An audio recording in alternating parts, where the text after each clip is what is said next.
information that you're going to get exposed to today is very new. It's very unique. In fact, some of it is just right, not even out of lawyers' offices and the lawmakers' offices. So you cannot get it newer and most up to date than this.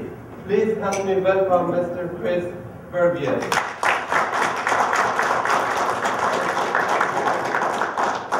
Thank you all. Just a quick show of hands. First of all, can everybody hear me? Is it too loud? It's okay. All right, great. Quick show of hands if anybody understands or knows about cybersecurity or cyber breaches, especially as it applies to dental offices. Got a couple, but not many. Between Melissa and I, we've talked to probably, I don't know, a couple of thousand dentists in a number of states, primarily here in Washington and Oregon, about what's going on with cyber breaches. And dental offices are right in the mix. In fact, I'm going to talk to you about a couple of examples.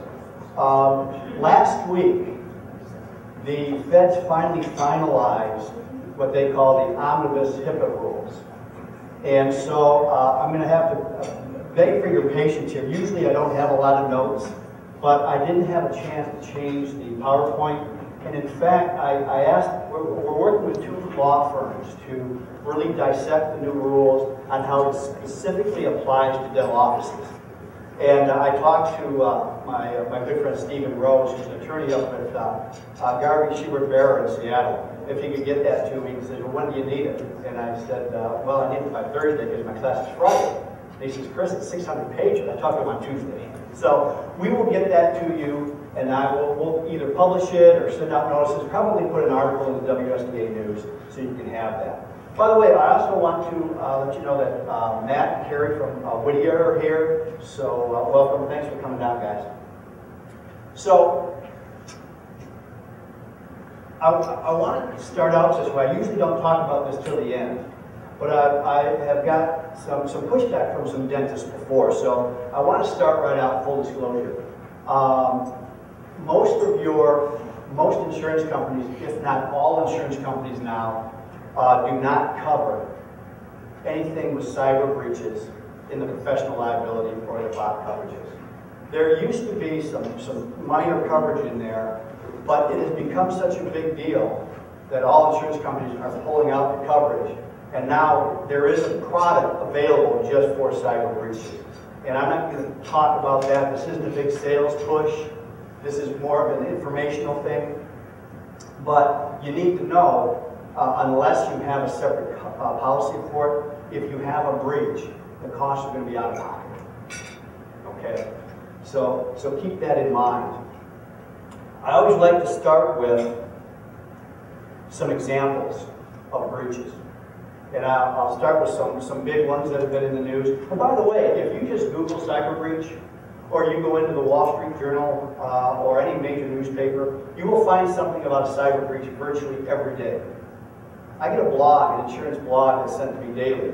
There's always 2, 3, 4, 5 articles about cyber breaches. It is a huge problem right now. So let me just give you a couple of examples here. This came out in the Washington Post Christmas Day.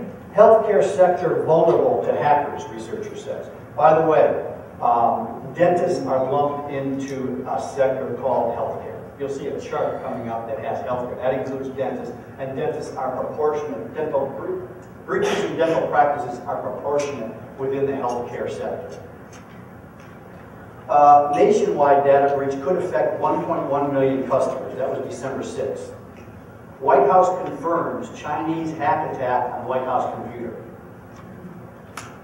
The Secretary of Defense has come out and said that our Defense Department gets hacked on a regular basis. So my question to you is, if the White House can get hacked, if the Defense Department can get hacked, what's the possibility, or perhaps even probability, that your data can get hacked? Here's one. HHS, which is the Health and Human Services Department of the U.S. government, settled with a Phoenix Cardiac Surgery for lack of HIPAA safeguards. They got breached. Their settlement cost was $100,000. That was in addition to all the costs they spent to jump through the federal hoops to get to that point. We'll talk about those costs in a second. Delta Dental in California was hacked in March of 2012.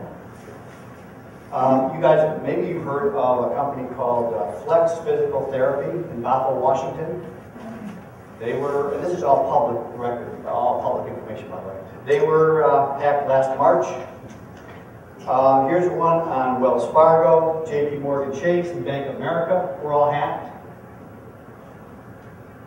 Here's a good one for you. Massachusetts Eye and Ear Infirmary settled with HHS for $1.5 million. A $1.5 million fine. So, again, in addition to any costs they spent to mitigate these risks. Keith and Fisher in Greensboro, North Carolina had 10,000 of their records breached on some IT incident that caused their patient information to be exposed. So you can see, actually I'm going to tell you one more. This is a client of ours in Oregon. He bought his practice about a year ago, actually less than a year ago, but we're closing in on a year. He had 4,300 records breached. Most of the records that were breached were former patients of the dentist he bought the practice from. Now, he had no idea he had a breach. Here's how we found out. One of his patients, just on a lark, Googled her name. And when she Googled her name, what popped up? Why, it was all of her dental records. Now, either she or her husband worked for Kaiser. So they were familiar with HIPAA breaches, data breaches. She notified the Office of Civil Rights, which is the enforcement arm of the HHS for cyber breaches. And so one day, this dentist got a knock on the door from the Office of Civil Rights and said, by the way, you had a data breach and we're investigating you. And he didn't know where to turn. So he called me. And unfortunately, I had to tell him that he didn't have coverage for it. Well, there's very limited coverage. And he's in trouble financially.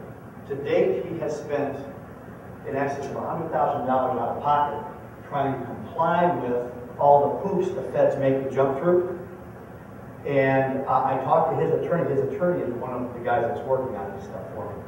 And they fear that they're going to get hit with about a $50,000 fine from HHS for this. And one of my colleagues talked to this dentist's wife last week, and they're on the verge of just getting up and walking away, closing down practice. Now, mind you, this dentist hadn't even seen 75% of these patients, 80% of these patients. And the thing that's really troubling is, today, the data is pretty good. There's not a lot of financial information you guys collect. But what about all that those old patients where you have credit card numbers, social security numbers, driver's license numbers? Heck, it wasn't that long ago where a person's ID number on their dental health insurance card was what? Their social security number. These HIPAA laws are, in my opinion, very consistent with what we like to say about the federal government. If senators and legislators had to live by the laws they passed, they would never pass them. But they don't. Whether we're Democrats, or Republicans, or Independents, everybody can agree on one thing. The federal government's out of money. My opinion, and some of my attorneys' opinions that work on this, is that this is more about a money grab by the feds than it is about patient protection. Now, I don't think we're going to get a president or a senator or a congressman to agree with that, but everything shows that that's the way they're going. And let's face it, hospitals, physicians, dentists, people that work in the healthcare sector, what? They got the money to pay. And if you have the money, well, I will tell you what Mr. Rose told me. I had coffee with him last week. I said, do you believe that fines are going to be based on what the person being fined can pay? And he said, well, Chris, the Fed would totally deny it. But in my opinion, absolutely. you're going to see a chart that says your fine could be anywhere from $100 an incident up to $50,000 an incident, capped off at $1.5 million. The other thing the feds are doing now is they're doing random audits. Now remember, they're doing random audits on all entities that collect financial information, PHI. They're not going to target dental offices. So the likelihood that somebody from OCR is going to knock on your door and do a random audit to make sure that you're compliant with HIPAA is very slim. But they're doing it. So this is something that you just need to be aware of.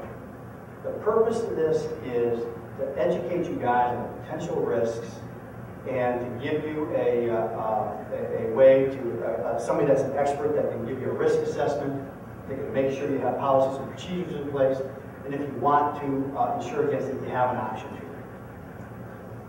One quick thing in case I don't get to it, I don't think I have a slide on this. OCR considers encryption of data to be a minimum standard. If you have software that is not encrypted, all of the main software companies, Dentrix, PracticeWorks, EagleSoft, even my sister company Daisy, if anybody has that, they're all encrypted. Some of them you have to ask, some of them you have to pay for, but I would strongly encourage you to make sure all of your data is encrypted. If you have some kind of a breach, let's say you get a laptop stolen, and the data is encrypted, it's considered an incident, not a breach. Now you still have to go through a risk assessment and document it. You still have to look at your policies and procedures, but you don't have to report it to the OCR. The only thing that could happen, it could come back on you at a later date if for some reason the encryption code was broken. We had a case in Oregon where a laptop was stolen that was encrypted. I said, good news, doctor, it's encrypted, you don't have to report it. Well, there's a problem with this. What's that? Well, the encryption code is on a sticky note on my laptop. Yeah, that's a problem. That doesn't count. That means the data is not encrypted if you get into the data. So now you have a breach, not an incident. So I strongly encourage you to talk to your vendor for your software and have them encrypted. And if they won't, switch.